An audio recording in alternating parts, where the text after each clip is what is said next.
There are some food combinations that just go well together.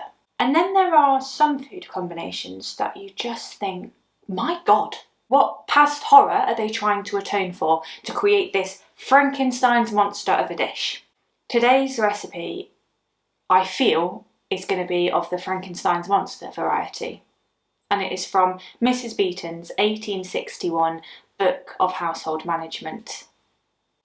Welcome to egg wine.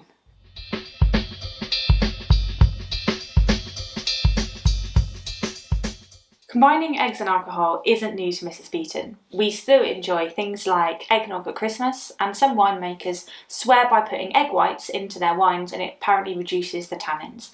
But when you see the recipe, that's not really what Mrs Beeton is doing here. The recipe for egg wine appears in her 1861 Book of Household Management, which was a Victorian icon of English cooking. It was in every single household. Mrs Beeton herself was a celebrated author at the time of its publication, and people really took what she said seriously. The recipe itself appears within part of the book that seems to be dealing with invalid cooking. So it also includes recipes for beef tea, which is literally beef boiled in water and then you drink the water, recipes for eel broth, and recipes for toast tea, which again is toast boiled in water, drink the water. And apparently these recipes were going to make an ill person feel a lot better. And we know that Mrs Beeton is up to date on things to do with medicine, because her book not only details loads of recipes, but it also has loads of medicinal recipes as well. One of the people that she quotes in her book is the very famous nurse Florence Nightingale, and she actually references Florence Nightingale to do with things like this egg wine. And she says that Florence Nightingale advises giving patients a spoon of wine, not necessarily egg wine, but it could have been because it's in the invalid section, a spoon of wine every hour.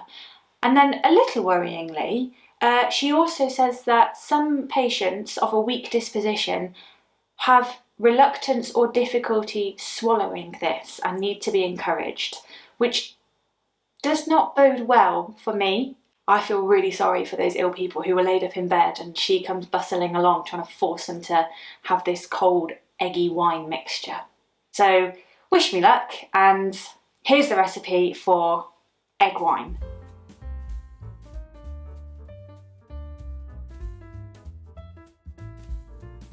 To make Mrs Beeton's egg wine: 1 egg, 1 tablespoonful and a half of glass of cold water, 1 glass of sherry, sugar, grated nutmeg. Okay, so first things first, she says to beat the egg with a tablespoon of water.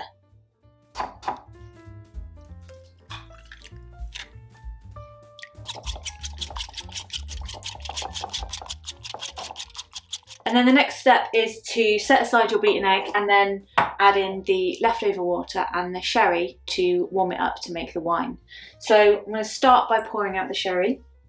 Why is half of this bottle missing? Is this yours? No. Mystery sherry drinker. I'm going to give a whole sherry glassful worth of this mysterious sherry. Put it all into a very clean saucepan. I love that. Put it into a clean saucepan like I was waiting to use a dirty pan for this. No, not a dirty pan, not one of your dirty, filthy pans that you never wash up. This needs a very clean pan. Heat it until it's hot but not boiling. Just before the sherry and wine mixture begins to boil, take it off the heat and pour it over the egg. Make sure that you stir the whole time.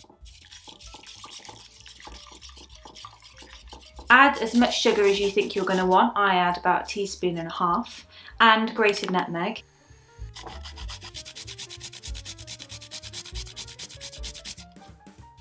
Then put it all back into the pan and cook it again, but do not allow it to boil and keep stirring. It will set very fast. So she's really adamant that this should not be allowed to boil, and it should get thick. It doesn't smell dreadful. It's sort of, oh, that's really suddenly got quite thick. Okay, I'm going to stop cooking it now.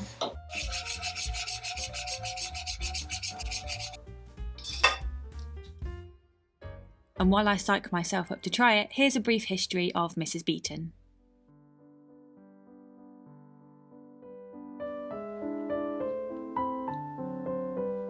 Isabella Beeton was born Isabella Mason on the 14th of March 1836. Her family was relatively prosperous and she was the eldest of 3. When she was 4, her father died and her mother remarried a man who already had 4 kids of his own. They went on to have another 13 children, relying hugely on Isabella's help to bring them up. Isabella later described her siblings as a living cargo of children. That sounds like my idea of literal hell. But Isabella buried what must have been a seething ocean of pent-up rage and glitter glues deep down and turned her early experiences into a career. As a young woman, Isabella spent time in Germany, learning to speak the language, play music, and just generally living her best middle-class Victorian life. By 1854, she was back in London and learning how to make pastries, which is when she began dating. Can you call it dating if it's in the 19th century? Probably courting Samuel Orchard Beeton, a publisher and magazine owner. Their relationship was initially conducted through letters. She called herself Fatty in these letters, by the way, and they were engaged by 1855 and married by 1856. Good old Sam was apparently a bit of an early pioneer in women's rights and encouraged Isabella to take up a career. Isabella began writing for her husband's magazine, the English Woman's Domestic Magazine, and within a few months was working on the cookery column. During this time, she not only honed her writing skills, but her plagiarism skills too, taking in approximately 2,000 recipes and attributing exactly 0 of them to the correct author. She also copied out recipes from established writers like Eliza Acton without attribution. In fairness to her, she was only doing what she'd been told to by her friend Henrietta English, who wrote to her that cookery is a science that is only learnt by long experience and years of study, which of course you have not had. Therefore, my advice would be to compile a book from receipts from a variety of the best books published on cookery. Heaven knows there is a great variety for you to choose from.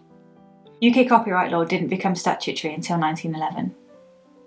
I don't think that would have stopped her anyway. Spurred on by the success of the magazine, Isabella wrote the work that was to define her generation, the Book of Household Management. It was a complex work, including recipes, advice for running a house, medicinal treatments, and how to manage servants, all meticulously laid out and detailed in classic Victorian style. Presumably, it also contained a comprehensive list of spells, because have you ever seen a front cover more perfectly suited to a witch's bookshelf? Initially released in instalments from October 1861, Household Management was an almost instant hit. It sold 60,000 copies in its first year. The Morning Chronicle said it was a book which would take precedence of every other on the same subject, and the London Evening Standard called it a treasure of every English household. People loved its, quite frankly, austere and no-nonsense style. They felt it reflected the serious and respectable values of middle-class Victorian society, and gave women who aspired to the serious and respectable values of middle-class Victorian society something to aim for that seemed tangible. Isabella herself became a celebrity, partly because of her pithy and deeply relatable quotes. Frugality and economy are home virtues, without which no household can prosper. As with the commander of an army or the leader of an enterprise, so it is with the mistress of a house. Early rising is one of the most essential qualities which enter into good household management, as it is not only the parent of health, but also of innumerable other advantages. Good temper should be cultivated by every mistress. Every head of a household should strive to be cheerful, and should never fail to show a deep interest in all that appertains to the well-being of those who claim the protection of her roof.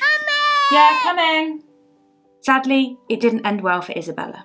She suffered the impossible trauma of multiple miscarriages and child loss and died at the young age of 28 after contracting puerperal fever after going into labour with her 3rd son. Her husband sold the right to Book of Household Management after her death, and the new owners, recognising that Isabella basically was the brand, hid her death from wider public knowledge to create the illusion that she was still writing and editing future works. It was a successful, if macabre, marketing ploy, and Book of Household Management went on to dozens of editions, which translated into multiple languages and became an icon of Victorian cooking. So there you have it. The image that we all have of Mrs Beeton as this old woman covered in flour making us cookies was nothing more than a clever marketing strategy in the end. It was designed to manipulate our love of old ladies and baking and everything wholesome. Very glad we're over that now.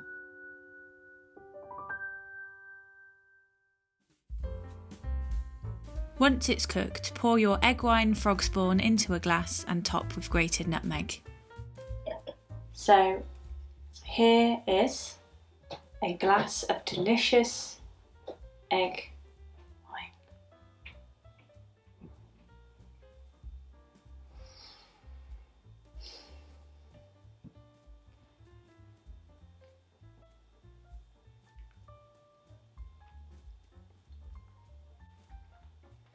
It's actually not as bad as I thought it was going to be. The texture is the worst thing about it, and I wonder if that's because mine's gone lumpy. But it tastes like an egg custard tart. It tastes really like an egg custard tart, actually. So it's actually quite nice, which I'm not expecting. Obviously not expecting.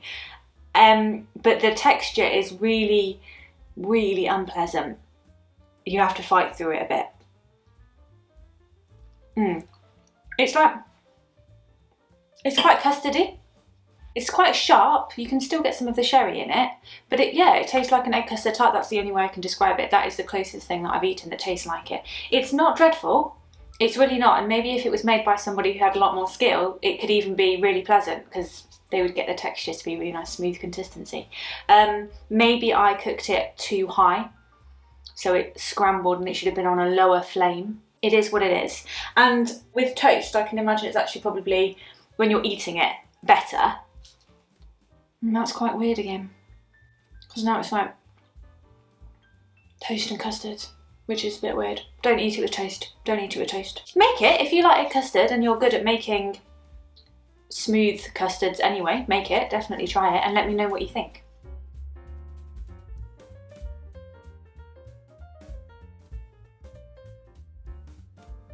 So from me and Mrs Beeton's egg wine, thank you so much for watching. Join me again for my next experiment on The Past is a Foreign Pantry.